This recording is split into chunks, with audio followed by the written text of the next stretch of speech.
Momen haru kakek menantikan anak cucu, lambaikan tangan saat mobil datang. Beredar video viral seorang kakek menanti kedatangan anak cucu di teras rumah. Momen tersebut begitu mengharukan, si kakek begitu merindukan sosok anak dan cucunya tersebut.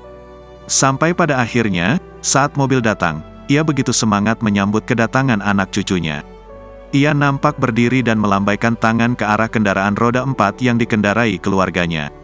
Peristiwa ini pun terekam kamera dan viral di media sosial. Nampak dalam video viral, seorang pria parubaya mengenakan batik bercorak hijau. Disebutkan jika kakek tersebut tengah menunggu anak cucunya pulang untuk merayakan momen Lebaran Idul Fitri bersama. Tatapannya tertuju pada jalanan yang akan dilewati kendaraan anaknya.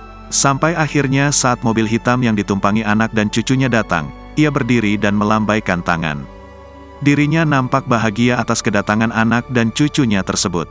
Satu persatu anggota keluarga pun menyalaminya,